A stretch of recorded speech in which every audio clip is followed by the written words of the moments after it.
বিসমিল্লাহির রহমানির রহিম। আমি আল্লাহ পাক রব্বুল আলামিন তার কালামে ঘোষণা করেন, তোমরা যদি কেউ তোমাদেরকে হত্যা করে তোমরাও তাদেরকে হত্যা করো, যতক্ষণ না তারা হত্যা করে।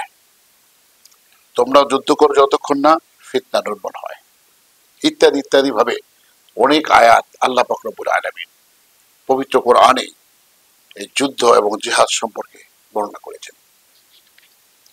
আজকে আমাদের সামনে এক শক্ত মেরুকরণ চলছে, ইরান এবং ইসরায়েলের যুদ্ধ। আমরা যদি একটু পেছন দিকে লক্ষ্য করি তাহলে আমরা দেখব আফগানিস্তানে 2001 সালে আমেরিকা হামলা করেছিল। সেখানে বিশ্বের কোনো মুসলিম রাষ্ট্র সমর্থন দেয়নি, যার ফলে ওসামা বিন লাদেনের মতন একজন বিশ্ববরেণ্য ইসলামী স্কলার, ইসলামী নেতা শাহাদাত বরণ করেছিলেন। 2003 সালে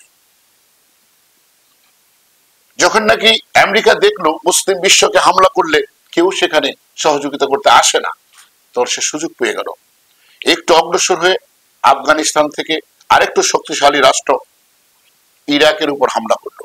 যেভাবে হোক ইরাককে হামলা করার মতন পরিস্থিতি সে সৃষ্টি করে নিল। সেখানে বিভিন্ন অজুহাত দিয়ে, বিভিন্ন অপবাদ দিয়ে, পারমাণবিক বোমা আছে, রাসায়নিক বোমা আছে, ইত্যাদি ইত্যাদি বলে ইরাকে হামলা চালালো।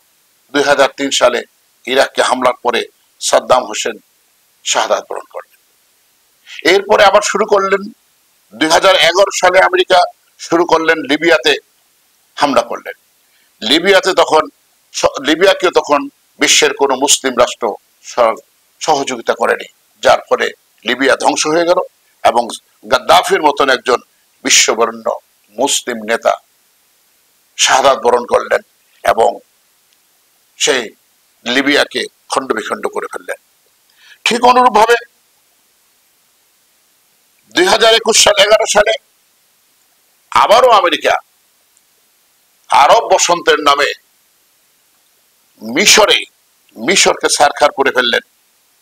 কোন মুসলিম রাষ্ট্র সেখানে তাদেরকে সহযোগিতা করে আসলো না, যার ফলে মুরসির মতন একজন বিশ্ববরেণ্য মুসলিম স্কলার, মুসলিম শাসক সেখানে শাহাদাত বরণ করলেন। 2024 সালে আমেরিকা ইসরায়েল মিলে ইব্রাহিম রাইসিকে হত্যা করলো এবং গাজা আক্রমণ করে পুরো গাজাবাসীকে, পুরো গাজা শহরটাকে ধ্বংসে পরিণত করে দিল। কিন্তু বিশ্বের কোন মুসলিম রাষ্ট্র সেখানে এগিয়ে আসলো না, যার ফলে আস্তে আস্তে এক একজন মুসলিম বিশ্ববরেণ্য নেতাদেরকে, বিশ্ববরেণ্য স্কলারদেরকে ধীরে ধীরে শেষ করে দিচ্ছে, রাষ্ট্রগুলোকে একেবারে নির্মূল করে দিচ্ছে, শক্তিহীন করে দিচ্ছে, দুর্বল করে দিচ্ছে। কিন্তু একজনকে হত্যা করার কারণে, একজনের উপরে আক্রমণ কারণে অন্য মুসলিম দেশগুলো কখনো এগিয়ে আসেনি, যার ফলে কি হলো, একজন একজন করে সবাইকে ধ্বংস করতে শুরু করলো। প্রথম আফগানিস্তান, তারপরে ইরাক, তারপরে লিবিয়া, তারপরে মিশর, এরপরে শুরু হয়ে গেল গাজার ফিলিস্তিনিদের, গাজাকে সমূলে একেবারেই ধ্বংস করে দিল। ওদিক দিয়ে জর্ডান সেখানে আপোষেই ইসরায়েলের সাথে আপোষ করে নিল, সিরিয়াকে ধ্বংস করে দিল। একের পরে ধ্বংসযজ্ঞ চালাচ্ছে এই দখলদারবাদীরা, এই সাম্রাজ্যবাদীরা, এই আমেরিকা, ইউরোপ, ইসরায়েলের সহযোগিতায় পুরা মধ্যপ্রাচ্যে তাসনাস করে ফেলছে। আপনারা জানেন এর আগে 1963 সালে যখন নাকি ইসরায়েল আরব দেশে আক্রমণ করলেন, 6 ঘন্টার ভিতরে সকল আরব বিশ্ব ইসরায়েলের পদতলে এসে লুটিয়ে পড়লেন। 3 ঘন্টার মধ্যে সকল আরব দেশের সামরিক স্থাপনাগুলোকে বোম্বিং করে, বিমান হামলা করে একেবারে সামরিক ধ্বংস করে দিয়েছিল। তা আমরা এই যে দৃশ্যগুলো আমরা দেখছি, এই দৃশ্যগুলো আমাদের স্মরণ রাখা উচিত পুরনো ইতিহাস আজ আমরা ভুলে যাচ্ছি। এই পুরনো ইতিহাসগুলো ভুলে গিয়ে মুসলমানদের ইসলাম এবং মুসলমানদের চেতনা একেবারে হারিয়ে গেছে। আপনি আসেন, যদি আমরা আরেকটু পিছনে যাই, তাহলে আমরা যে বিভীষিকাময় আমরা এক ইতিহাস দেখতে পাই, সেটা আরো বেশি বিভীষিকাময়, আরো বেশি করুণ। এই ফরাসিরা, আজকের ফ্রান্স, এই ফরাসিরা ঐতিহাসিক ভাবে কতটা নগণ্য ছিল, কতটা হিংস্র ছিল, সেটা একটি চিত্র আমি আপনাদের কাছে ধরে তুলতে চাই। ফরাসি ঐতিহাসিক জ্যাক গোর্কি, উনি একজন ফরাসি ঐতিহাসিক। তিনি বলেন 1830 সালে যখন নাকি আলজেরিয়ায় ফরাসিরা আক্রমণ করে এবং আলজেরিয়াকে দখল করে নেয়, তখন 1962 সালে বিদায়ের সময় পর্যন্ত, অর্থাৎ 1830 সালে তারা আলজেরিয়াকে দখল করেছে এবং 1962 সালে তারা আলজেরিয়া থেকে বেরিয়ে আসছে। তার মানে 132 বছর সেখানে ছিল। জ্যাক গোর্কির ঐতিহাসিক রিপোর্ট অনুযায়ী আলজেরিয়ায় এই সময়ের ভিতরে 1 কোটির উপরে মুসলমানদেরকে হত্যা করেছে। শুধু তাই নয়, সবচেয়ে বড় আরো বেশি যে কাজটি আলজেরিয়াতে করেছে, আলজেরিয়ায় যেদিন প্রবেশ করেছে সেদিন শহরের 2/3 মুসলমানকে হত্যা করে, মানুষকে হত্যা করেছে। কিভাবে? জ্বালিয়ে পুড়িয়ে হত্যা করেছে। শুধু তাই নয়, যখন নাকি আলজেরিয়ায় এই দীর্ঘ 1960 সাল থেকে 1966 সাল পর্যন্ত এই 6 বছরে আলজেরিয়ায় 17টি পারমাণবিক বোমার পরীক্ষা চালিয়েছে ফ্রান্স আলজেরিয়াতে। এবার আপনি বুঝেন, একটা দেশের ভিতর যদি 17টি পারমাণবিক বোমার পরীক্ষা চালায়, তাহলে সেই দেশটির অবস্থা কি হয়েছে। সেই দেশটিতে পারমাণবিক তেজস্ক্রিয়ায় হাজার হাজার লক্ষ লক্ষ মানুষ মারা গেছে এবং আদৌ পর্যন্ত সেই তেজস্ক্রিয়তায় এখনো পর্যন্ত আলজেরিয়ার মানুষ ভুগছে। আপনি আরো শুনলে অবাক হয়ে যাবেন। 1917 সালে আফ্রিকার চাঁদ নামক একটি দেশে তারা যখন নাকি প্রবেশ করেছিল, তখন সেই চাঁদের 400 মুসলিম স্কলার, ইসলামী স্কলারদেরকে ডেকে এনে তাদেরকে গলা কেটে হত্যা করেছে। এইভাবে ইসলামী বিশ্বকে, মুসলিম বিশ্বকে এই ইউরোপ, পশ্চিমা এবং আমেরিকানরা এইভাবে একে একে ধ্বংস করেছে। তাদের সম্পদ দিয়ে আজ তারা সম্পদশালী হয়েছে। শুধু তাই নয়, এবার আসুন, যখন নাকি গাজা ধ্বংস হয়ে গেল, আর গাজাকে প্রতিরোধ করার জন্য যখন নাকি ইরান তাদের প্রক্সি বাহিনী দিয়ে, হুতি বিদ্রোহীদেরকে দিয়ে এবং লেবাননের হিজবুল্লাহদেরকে দিয়ে, গাজার বাহিনীদেরকে দিয়ে যখন নাকি ইসরায়েলকে প্রতিরোধ করতে শুরু করলো, তখন প্রতিরোধ করতে করতে এক সময় তারা সেই গাজাকে একেবারে নিষ্পেষিত করে ধ্বংস করে দিল। শত শত হাসপাতাল, শত শত মসজিদ, শত শত স্কুল, হাজার হাজার স্কুল, হাজার হাজার মাদ্রাসা, হাসপাতাল সব ধ্বংস করে দিল। কোনো কিছুতেই তারা বাদ বাঁধল না। কিন্তু আশ্চর্যের বিষয়, ইরানের একটি ক্ষেপণাস্ত্র, তাও পুরোপুরি নয়, একটি হাসপাতালের এক অংশে একটু লেগেছে, এই জন্য তারা চিৎকার করে উঠেছে, ইরানিরা কত নির্মম, ইরানিরা কত অমানবিক, ইরানিরা কত অমানুষ যে তারা ইসরায়েলের হাসপাতালে হামলা করেছে। অথচ তারা হাজার হাজার হাসপাতাল গাজাতে ধ্বংস করেছে, এই ব্যাপারে একটি টু শব্দ পৃথিবী কেউ করেনি। তবে একটি সত্য কথা একজন ইসরায়েলের মন্ত্রী সুন্দর করে বলেছেন, তারা পৃথিবীতে, ওই মানুষগুলো পৃথিবীতে জানোয়ারের চেয়েও খারাপ যারা হাসপাতালে হামলা করে। খুব সুন্দর একটি কথা বলেছে। আসলে ইসরায়েলের যে জানোয়ারের চেয়ে খারাপ, তার কথাই তাদেরকেই প্রমাণ করে দিল।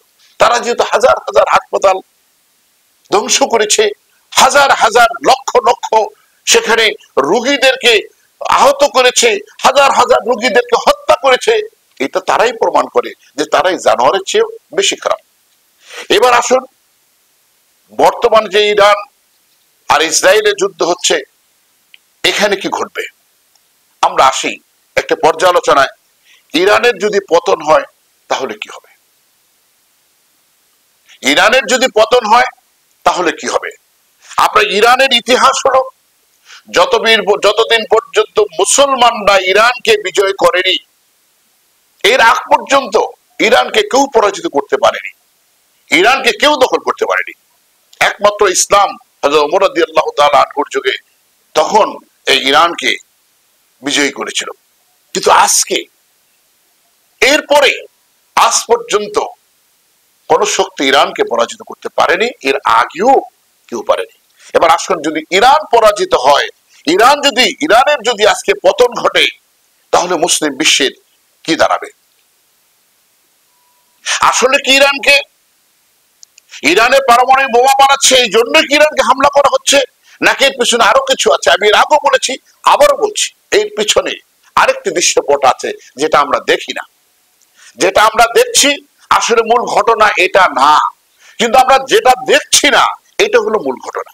অর্থাৎ ইরান যে কাজটি করেছে, প্রথমত ইরান পশ্চিমাদের পাশ্চাত্যের ক্ষমতা ছাড়া, পাশ্চাত্যের সহযোগিতা ছাড়া সে তার অর্থনীতি অবকাঠামোকে গড়ে তুলেছে, সে তার সামরিক অবকাঠামো গড়ে তুলেছে, সে তার উন্নত প্রযুক্তিকে তার নিজের প্রযুক্তির মাধ্যমে সমুন্নত করেছে, নিজের প্রযুক্তির মাধ্যমে সে তার তেল উত্তোলন করছে, নিজের প্রযুক্তির মাধ্যমে সে তেল রপ্তানি করছে, নিজের প্রযুক্তির মাধ্যমে আজকে সে মিসাইল নির্মাণ করেছে, মিসাইল বানিয়েছে। ইরানের নিজস্ব প্রযুক্তিতে আজকে তাদের সেই বিমান বাহিনীর বিমান তৈরি করেছে। আজকে নিজস্ব প্রযুক্তিতে তারা তাদের নিউক্লিয়ার, যেটাকে আমরা পারমাণবিক শক্তি, তারা অর্জন করেছে। নিজস্ব প্রযুক্তিতে তারা আজকে পারমাণবিক বোমা বানানোর দ্বার প্রান্তে এসে উপনীত হয়েছে। আসলে মূল সমস্যাটা হলো তাদের ওই জায়গায়। এবং ইরানের অর্থনীতি সারা বিশ্বের সাথে কোনো যোগাযোগ নেই, বিশ্বের সাথে কোনো লেনদেন নেই, তারপরে তাদের অর্থনীতিকে তারা চাঙ্গা করে তুলেছে। তারা ওয়ার্ল্ড ব্যাংকের সাথে তাদের কোনো সম্পর্ক নেই, তাদের কোন রকম ইউরোপ এবং আমেরিকার কোন লেনদেনের সাথে, ঋণের সাথে, কোনো কিছু তার সাথে তাদের কোনো সম্পর্ক নেই। এরপরও তাদের অর্থনীতি আকাশচুম্বী, তাদের অর্থনীতি দিন দিন বেড়েই চলেছে। আর তাদের অর্থনীতি থেকে বড় একটি অংশ তারা সামরিক কাজে ব্যয় করছে, সেটাও তাদের ভিতরে একটা বড় একটা ঈর্ষার কারণ হয়ে গেছে। কারণ যদি ইরান যে ইথিক্সের উপরে, ইরান যে আদর্শের উপর পরিচালিত হচ্ছে, অন্য কোন রাষ্ট্র যদি ইরানের এই আদর্শে পরিচালিত হয়, সেও ইরানের মতো উন্নত হয়ে যাবে, পশ্চিমা বিশ্বের তার কোনো প্রয়োজন হবে না। আর যদি পশ্চিমা বিশ্বের প্রয়োজন না হয়, উন্নত বিশ্ব যদি পশ্চিমা বিশ্বের দ্বার প্রান্তে না যায়, তাদের দ্বারস্থ না হয়, তারা তো ফকির হয়ে যাবে, তারা তো নিঃস্ব হয়ে যাবে, তারা অসহায় হয়ে যাবে, তারা নিজেরাই তখন চলতে পারবে না, তাদের অর্থনীতি ভঙ্গুর হয়ে যাবে, তাদের অর্থনীতি দিনে দিনে ভেঙে চুরমার হয়ে যাবে। ইরান কি বলেছে? আমি শুধু ডলারের বিনিময়ে তেল বিক্রি করব না, আমি রিয়ালের বিনিময়ে তেল বিক্রি করব, টাকার বিনিময়ে তেল বিক্রি করব, ইয়েনের বিনিময়ে তেল বিক্রি করব, যে দেশের কারেন্সি আছে ওই দেশের কারেন্সিতে আমি তেল বিক্রি করব। এটা হলো আমেরিকার এবং ইউরোপের আমেরিকার সবচেয়ে বড় মাথা ব্যথার কারণ হয়ে দাঁড়িয়েছে। কারণ আপনারা জানেন, ইউরোপ আমেরিকার ডলারকে বলা হয় পেট্রো ডলার। কারণ সৌদি আরবের সাথে একটা চুক্তি ছিল যে সৌদি আরবের তেল শুধু ডলারের বিনিময়ে কিনতে হবে, আর সৌদি আরবের তেল ডলারের বিনিময়ে কিনতে হয় বিধায় আজকে ডলারের দাম, ডলারের গ্রহণযোগ্যতা আকাশচুম্বী সমগ্র পৃথিবী ব্যাপী, এছাড়া অন্য কোনো কারণ নেই। এখন তাদের চিন্তা হলো, যদি ইরান ডলার ছাড়া তেল বিক্রি করতে পারে, সৌদি আরব যদি এখন বলে আমিও ডলার ছাড়া অন্যান্য কারেন্সিতে অন্য অন্য অর্থ মানে টাকার দ্বারা অন্য যে দেশের মুদ্রা আছে সেই মুদ্রার বিনিময়ে আমি তেল বিক্রি করব, তাহলে আমেরিকা এবং ইউরোপের মাথায় হাত পড়বে, মাথায় বাস পড়বে, হুর হুর করে তেলের দাম বৃদ্ধি হয়ে যাবে, তাদের ডলার তাদের ইউরোর দাম দ্রুত নামতে থাকবে, কমে যেতে থাকবে। এটা হলো সবচেয়ে বড় মাথা ব্যথা। তাদের মাথা ব্যথা ইরান নয়, ইরানের খোমেনি নয়, ইরানের অস্ত্র নয়, মাথা ব্যথা হলো ইরানের সেই আদর্শ, ইরানের যে অবকাঠামো, ইরানের অর্থনৈতিক অবকাঠামো, ইরানের পারমাণবিক এবং ইরানের সেই প্রযুক্তিগত অবকাঠামো হলো তাদের মূল সমস্যা। এই অবকাঠামোকে ধ্বংস করার জন্যই তারা উঠে পড়ে লেগেছে। এখন যদি ইরান ধ্বংস হয়ে যায় তাহলে কি হবে? আমি এর আগে বলেছি, প্রথমে আফগানিস্তানের লাদেনকে ধ্বংস করেছে, আফগানিস্তানকে ধ্বংস করেছে, লাদেনকে হত্যা করেছে, এরপরে ইরাকে আক্রমণ করে সাদ্দামকে ধ্বংস করেছে, এরপরে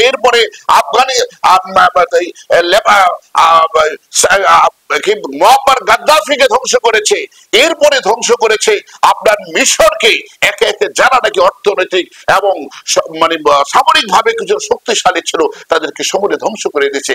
একজন একজন করে একের পর এক, কেউ সেখানে বাধা প্রদান করেন নাই, সে কেউ সেখানে প্রতিরোধ করে নাই বা প্রতিবাদ করেনি।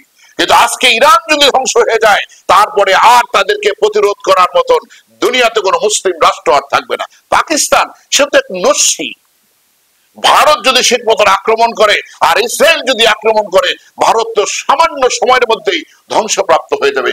কারণ ভারতের সেই তার যেই সাপোর্ট, এই সাপোর্ট তো তার নেই, তার অর্থনৈতিক ভাবে সে একেবারে ভঙ্গুর হয়ে রয়েছে, তার অর্থনীতির কোন শূন্যতা হয়ে রয়েছে, তার অর্থনীতির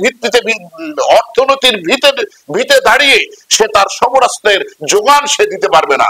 যতটুকু তার আছে এতটুকু শেষ হয়ে গেলে সে একেবারেই শেষ হয়ে যাবে, এরপর সে সামনে অগ্রসর হতে পারবে না, এবং মুসলিম বিশ্ব যে তাকে সহযোগিতা করবে সেটাও সম্ভব হবে না।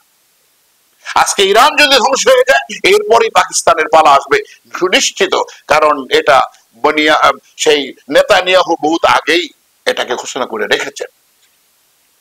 কি হবে আজকে ইরানের যদি পতন হয় তাহলে সমগ্র মুসলিম বিশ্ব, শুধু আরব জাহান নয়, সমগ্র মুসলিম বিশ্ব ইহুদি এবং আমেরিকার পদতলে তাদের মাথা রেখে তারপরে তাদের চলতে হবে, তাদের নির্দেশ মতো চলতে হবে। তারা যেভাবে বলবে সেভাবেই তাদের চলতে হবে, তারা যেভাবে বলবে সেভাবেই মুসলিম বিশ্বের সামাজিক অবকাঠামো গড়ে তুলতে হবে, তারা যেভাবে বলবে সেভাবেই মুসলিম বিশ্বের অর্থনীতিকে গড়ে তুলতে হবে, তারা যেভাবে বলবে সেভাবেই মুসলিম বিশ্বের সামাজিক, রাজনৈতিক, অর্থনৈতিক সবকিছুকে পরিচালিত করতে হবে। সুতরাং ইরান যদি ধ্বংস হয়ে যায় সারা বিশ্বের মুসলিম রাষ্ট্র ধ্বংস হয়ে যাবে। আসুন শিয়া সুন্নি এই সেই আমাদের যে সমস্ত ভেদাভেদ আছে সব ভুলে গিয়ে আমরা ইরানের পাশে দাঁড়াই এবং ইরানকে শক্তিশালী করি এবং ইরানকে বিজয়ী করার জন্য আমরা ঐক্যবদ্ধ হই। আল্লাহ পাক আমাদের তৌফিক দান করুন।